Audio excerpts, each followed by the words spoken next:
Blackheath, 1958 to 1959. Dad's posting to Woolwich took us to Blackheath, where I went to school at Christ's College, on the other side of the heath. I was put into the third form, but was confused by the homework and the teacher's distant instructions. My struggle became evident, and I was put down to the second form. This I found too easy, and won the class second prize of an observer's book of birds at the end of term. I remember that the older boys charging through the corridors were quite frightening. I joined the Cubs, which was run by the kindly headmaster, Mr. Crombie, and remember carving a boat out of balsa wood. Mum and Dad bought me an electric boat, which I sailed on Blackheath Pond.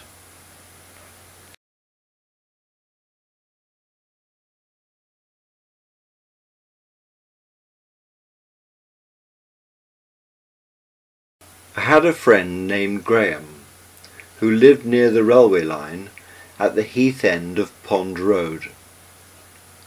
He and his sister had some imaginary friends called the Swannies.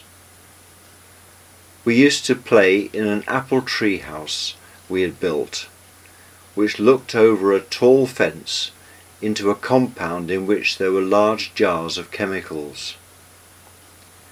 Once we decided to use his baby brother's pram with the child on board as a stagecoach, going round and round the flower bed. It eventually fell over. Unfortunately, the baby was all right, but I was not, understandably, very popular with his mother.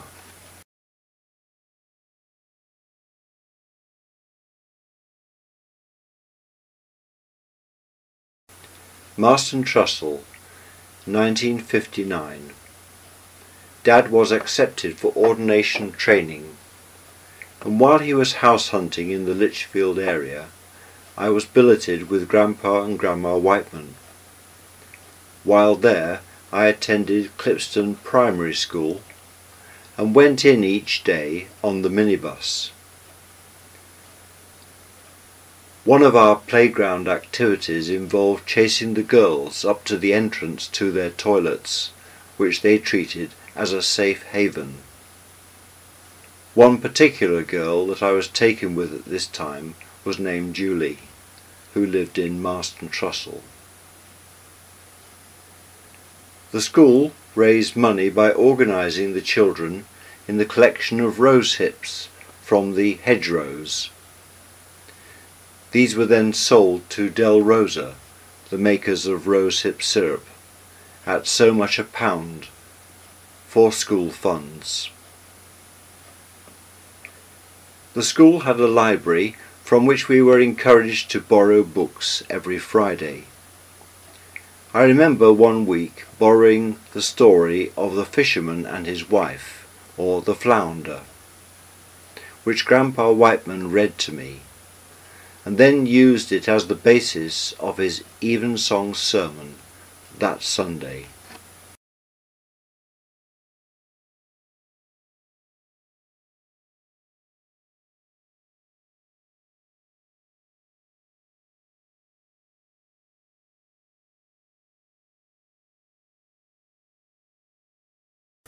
A teenager named Barry used to mow the extensive lawns at the rectory, and some days we would play together building dens in the huge cedar trees. Once when Dad and Elizabeth came to stay, the four of us had a really great game of hide and seek in the stables and outhouses, in which a plan of Barry's to tip a bucket of water over the other two ended up with us getting soaked instead. I remember a lady named Mrs. Hastings, who allowed me to help her collect the eggs that her chickens had laid. In the summer I played in the grounds and picked fruit in the orchard, and in the winter made up Airfix models that my grandfather bought me, and played old 78 records on an electrically converted wind-up record player. Among the records was a box set of 6 records comprising the songs from the 1939 movie Snow White and the Seven Dwarfs. There was a long wooden jigsaw puzzle that took up the length of the long dining room table. It was a cutaway picture of an Atlantic cruise liner.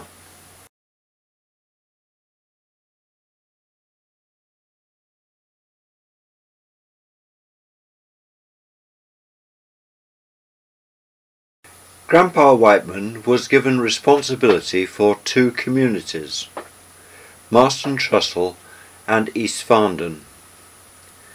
Unfortunately, he was unable to persuade them to work together as a benefice.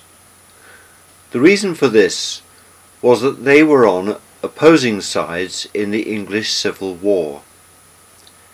Everything came to a head at the nearby Battle of Naseby, and the fallout affected both villages, never to be forgotten. And so the diocese had to place them into separate benefices.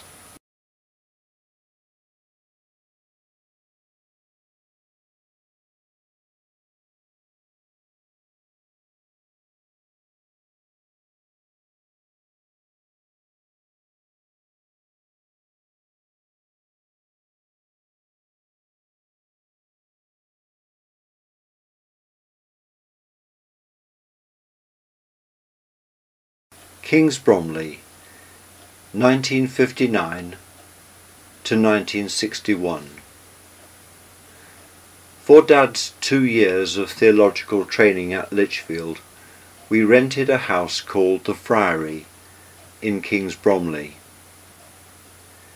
On his visits to us, Uncle Len taught me the game of snooker on the large table that came with the house. I attended the village school, whose headmaster was Mr. Bennett.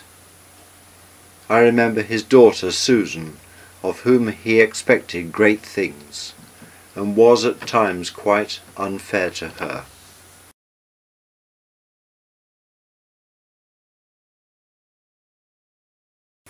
The school bully was named Beddoes, who took an instant dislike to me. His favourite punishment was to run my knuckles along the rough brick wall in the playground until they bled. Mr. Bennett was aware of what was going on, and I remember that during a woodwork lesson he was called away. But before he left, he told me that I was not to use the Stanley knife while he was out of the classroom. Beddoes started to taunt me, and then offered the knife to me, blade first. I foolishly took hold of it. He pulled it away, and there was blood everywhere. One day we were playing cricket in the playground. Beddoes hadn't arrived yet, and I was given a chance to bat. As I began, he arrived and demanded that I hand the bat over to him. "Give it to me," he commanded. So I did, right across his shins. He ran into the school crying to tell Mr. Bennett what I had done to him. I am very glad to say that the headmaster told him to get lost. I wasn't always very brave or loyal though.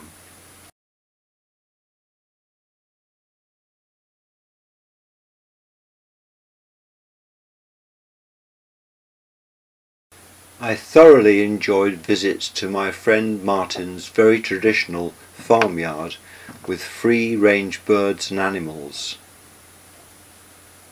One day I came across Beddoes and some of his sidekicks laying into Martin.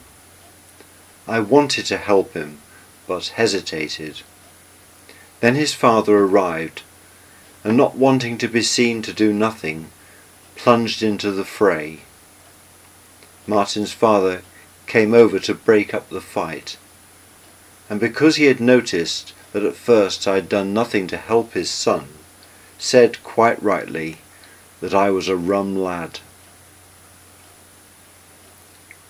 Just before he left the parish, the rector of King's Bromley very kindly gave me a box full of Hornby train rails to supplement my clockwork set. One day I ran away from home, after deciding that my mother was being unfair to me. However, I went about 100 yards before turning back. At a party organised for the children of the village, we played Postman's Knock, of which I recall feelings of pleasure as well as embarrassment.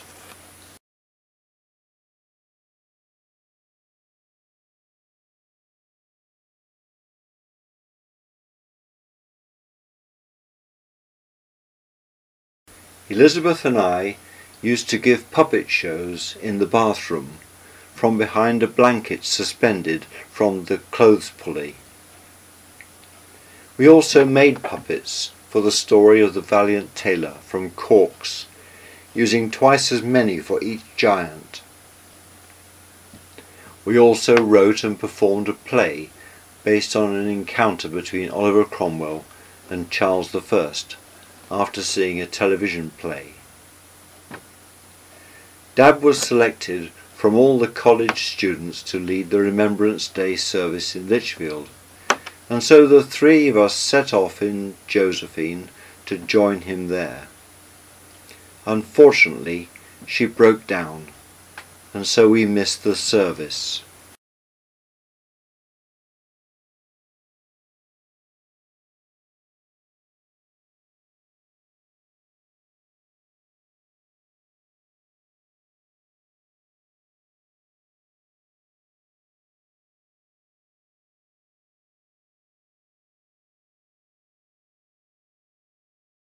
We took many walks along the Trent and Mersey Canal that ran through King's Bromley.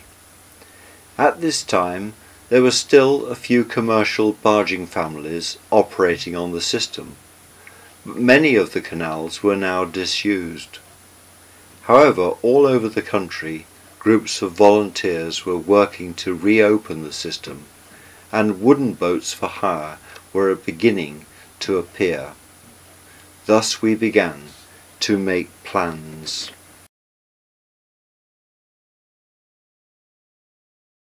The owner of the friary, one Major Stuckey, suddenly came home from a posting abroad and required his home back. All that was available to us was a farm cottage in a poor decorative state. Mice were getting through an old fireplace, and so my mother and a daily help set about blocking it up. Elizabeth thus reported in her school newsletter, "Today Mummy blocked the fireplace with Mrs. Evans." Well, Mrs. Evans proved to be very effective, for no more mice came in that way again. Dad and I dug a grave-size hole in the garden, into which we periodically emptied the contents of the Elson chemical toilet, which was housed in an outside privy. Once the hole was in use, a colony of frogs became quite attached to it.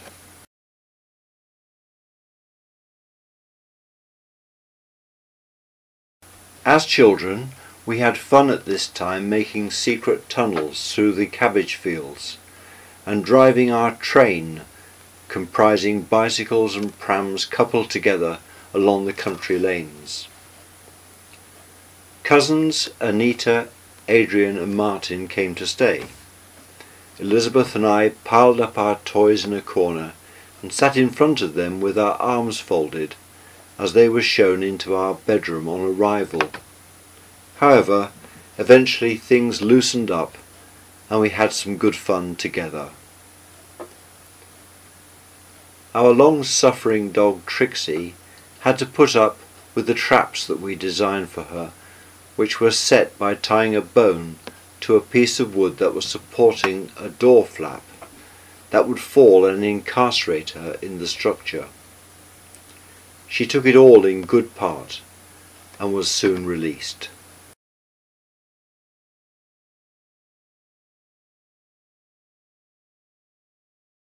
The son of the owner of the farm across the road was named Simon.